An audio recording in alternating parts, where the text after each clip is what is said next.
From police officer training to patrolling our community, law enforcement is a career which takes a lot of work. Tonight, KNWA's Tavares Jones takes us behind the badge, giving us an inside look at the challenges, successes, and recruitment of local law enforcement.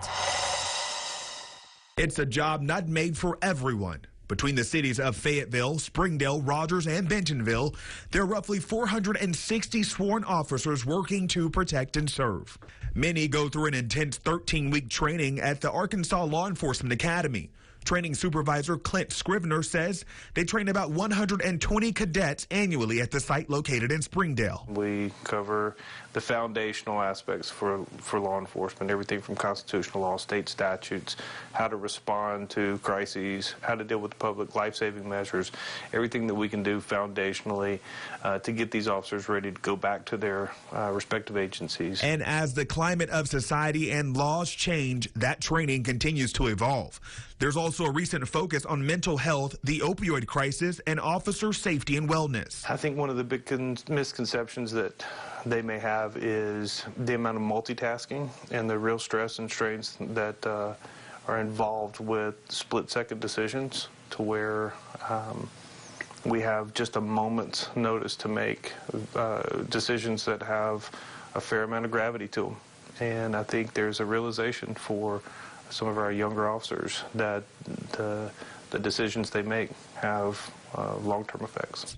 The program has an 80 to 90% success rate, as some cadets back out to take on other career fields, others for health reasons.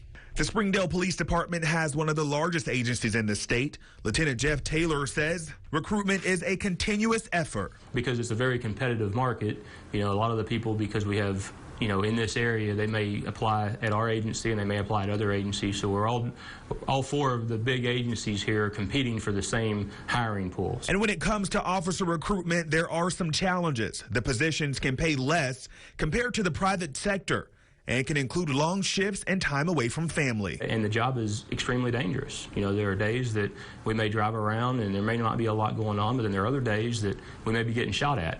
And some people just don't want to do that. Local agencies also find themselves working to draw in certain demographics, including women and minorities. The city of Fayetteville knows firsthand. In a perfect world, our police force would mirror the demographics of our city. If 40% of our city is female, then in a perfect world they would want 40% of the police force to be females. But, it's not a perfect world. But beyond gender and race, any given officer brings a diverse background of life experience to the table. We have people with master's degrees. We have people that came from a farm. You can never tell which person that you hire off the street is going to be a great officer.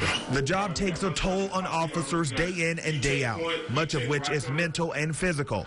Something I saw for myself through a scenario-based training where I had to respond to an active shooter situation and a physical agility course designed to put cadets and potential new hires to the test.